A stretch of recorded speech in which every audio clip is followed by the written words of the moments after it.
Hi there everyone, hope you're doing well today. It's Andy here, the Tai Chi guy. We're going to bring you the 8 pieces of brocade QiGong today, otherwise known in Chinese as the Duan Jin. It's a very, very famous piece of QiGong. It was developed over 800 years ago by a very famous Chinese general back in the Sung dynasty. And back in those days, all of China was at war with each other. So these generals really needed to know what they were talking about. He was trained by someone who was trained at the Chinese Shaolin Temple. He was known as a master military strategist, and he was unbeaten in all of his engagements. He was known as a kind of a Napoleonic figure in Chinese history, one of their great immortals these days. And he developed strengthening exercises to keep his soldiers healthy. He invented, incidentally, the martial arts of eagle claw boxing and Xinyi Kung Fu, one of the great internal martial arts. But he's mostly known for developing these 8 exercises for strengthening your health, which were originally 12 exercises. And you'll see these practiced in many, many different ways, in different patterns, and it can be quite confusing, but whichever way that you see it, it's best if you understand the real meaning behind these movements, or at least the general meaning behind these movements. So if you understand it, then you can settle into it more, and you can use the intention of your mind to lead your qi more successfully to build your health. So these exercises are split into 8 pieces, the first of which, double hands hold up heaven. You'll see that we use this move at the beginning of a lot of our yoga sessions, the beginning of a lot of our other qigong sessions, and at the warm-up of our Tai Chi classes, because it's designed to be the first exercise to open up all your Qi channels, and also it regulates what's called your triple burner health, the Sanjiao. The Chinese medicine splits your body into 3 general areas that are to do with your respiration, your digestion, and your elimination from all over the body. So these 3 areas have to be regulated so that the qi then balances itself and your general overall health is increased. So this happens at the beginning of the Tai Chi practice. So it's important to know how you should approach this first exercise. Firstly, when you start, you need to calm the mind and body so that your attention isn't diverted in any way to anything in the past, anything in the future. You can bring yourself entirely to the piece of work that you're doing. Physically, you're breathing down into the lower dantian, interlacing, breathing in, pulling up. You must have the shoulders relaxed as you reverse and push up. But what you need to do on these parts is extend through the body so that you stretch open the qi channels. Lifting the heels up helps the qi to lift up and down as well. Stretching to the sides, rocking the ligaments and tendons alive. You do it in time with your breathing so that you breathe out. Each time you extend away from the body, breathe in as you come in, breathe out, push up, but also when you push up, you flatten the lower back to get the qi lifting. Turning over, breathing in, pulling down, breathing out, pushing down. So you go through that first part a number of times to open up the qi channels and regulate the qi flow generally within the body. Then you come to the second part where you take a wide stance, and this should be depending on your joint health, either really quite wide with the knees well bent, or not quite so wide so that you still get the work but you don't overtax your joints. You need to make a certain shape with your hands to project your qi. If you hold the smallest 2 nails with the thumb, you make a circle here and extend the other 2 fingers. When the hand makes a circle, it generally creates a held qi flow that is like a battery. This is more yin. So this is storing qi. This emits qi, it's more yang. So you're balancing the hand here. It needs to be open and not squashed down or separated if you can manage it, so that you have a good clear shape of the hand. So one arm is extended and the other in the same shape is hooked, and you pull the bow.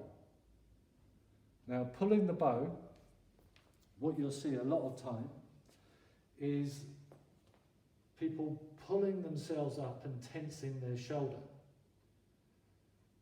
This can be used to store chi, but for most people this really would end up being a little bit of a mistake because it's going to create tension. It's much better, let me go this way, to have the arm rounded away from the body like this, because the real purpose is to bring a lot of the energy from the back, because it strengthens the kidneys and the waist. Now when they talk about strengthening the waist in Qigong, we might equate that these days to your core muscles, and it's important that you understand this in Qigong, in all the Qigong as well, that you don't, what they say these days, engage your core and tighten up your abs. This is a big mistake that's been made by a lot of people who teach yoga these days as well, where they say that you've got to pull up your abs and strengthen your core. Really, this is a misunderstanding and a misinterpretation of original internal alchemy from yoga and from Tai Chi. Engaging the waist is moving your internal energy, which you do by lifting and pulling up and pulling the coccyx under, but you must then relax it, otherwise the chi can't flow. You must relax your muscles. You can't pull in and tighten your muscles, and I don't care what yoga teacher or Tai Chi or Kung Fu teacher or whatever has told you to do that. That would make it external muscular strength. It's only that. It means that the deeper understanding hasn't really reached. The internal strength can only be there when the body is relaxed but held in a certain position. So this second piece, really, you need to be more rounded and open than pulled in and tight, although that can be correct if you know what you're doing about storing and releasing the chi. The third part, taking one arm up and one arm down, is really good for the health of your stomach and liver.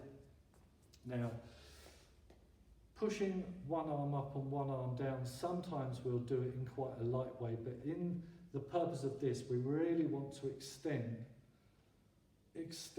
through the ligaments and tendons of the arms, but make sure you don't raise that shoulder up when you push the arm up. This means that you have to do it hundreds of times, then thousands of times, to gain the skill to localize those muscles and relax them as you do it. So we're taking a journey through the body where we're starting to open up and move the chi through.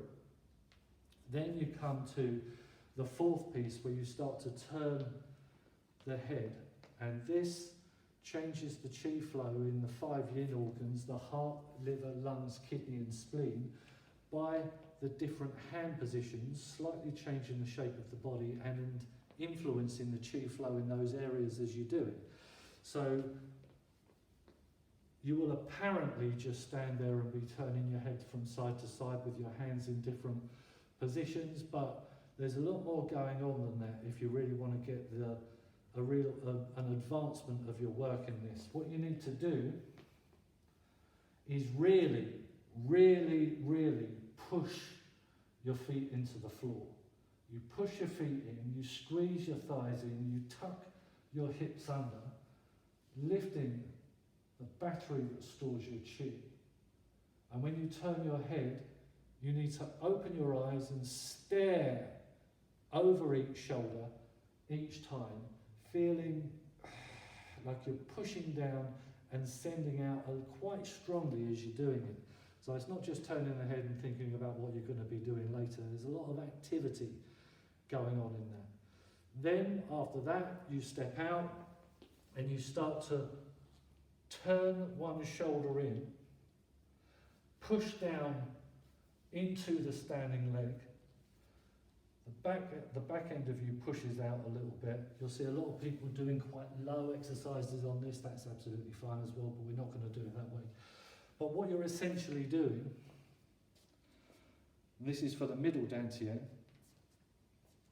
is you're pushing your lungs against your heart, because your heart is very yang and the middle dantian tends to get very yang, so that your lungs, which element in Chinese elemental medicine is metal steals the heat away from the heart. So the iron lungs steal the heart's fire. So it's the turning in of the shoulder that's more important really than going up and down too much. So that's just a little bit of added exercise. So after you've then taken a little bit of fire out of the body, you bring yourself back upright.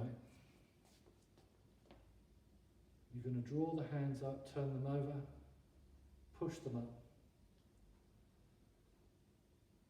Breathe in, coming down, and this again is for the kidneys and to strengthen the middle of the body. You push your chest up strongly as you hold your toes, and you need to be really quite strong with this, and you exhale. Now this helps to get rid of any excess chi from the legs as well. When you pull your toes up, think of steam escaping out of the soles of your feet, and it helps any excess yang chi really to move out a little bit. But it really strengthens this part of the body as well by being quite tough. And if you need to bend your knees while you're doing it, that's fine. But if you're practicing it regularly, your flexibility will increase as well. So you'll find that after a while, you can do it with the legs a little straighter. So there, you've let go of the chi in the legs. Then you would step out and you would punch from side to side. Sometimes you see people punching in front, but it's the idea of this punch that's the important thing. Now you need to send out the excess yang chi from the upper body as well. So you need to stare. This again will make your kidneys very strong. You need to really go crazy in the eyes and feel like your fist is pounding on something, and there's steam escaping from here, and you really pull yourself in and you make the waist and kidneys very strong but not tense. But your intention is like your eyes are on fire, and you push the excess chi out. Then you come on to the last piece, the 8th piece, where you're raising and lowering the heels up and down. Again, your arms are in the 3 different positions that promote the different chi to flow in the heart, liver, lungs, kidney and spleen. And you're smoothing everything out. You're letting everything regulate yourself back to a good even chi flow, and then you stand and close your eyes. And you're going to be a lot healthier. And this is known to be a massive immune booster as well. So it's really, really good for your health. The Chinese for years have called this the cold buster, because if you do this every day, you just don't get those common illnesses. So it's really, really good for that kind of thing. So don't just watch this bit, go on to the 8 pieces of brocade as well. Follow the routine. Once you've learned it yourself, you can do it as many times as you want. You can take as long as you want to do it. So we'll put on a fairly medium-sized, bite-sized thing for you to follow, so it's not crazily long, because sometimes it can take like an hour and a half to do. So it won't be too long. And just do it every day, every couple of days. I'll pick some of our other videos and just do something 2-3 times a week at a minimum, and keep your health up. So be good to everyone out there. Practice the 8 pieces of brocade on the next video we're going to do, and enjoy it. We'll see you next time.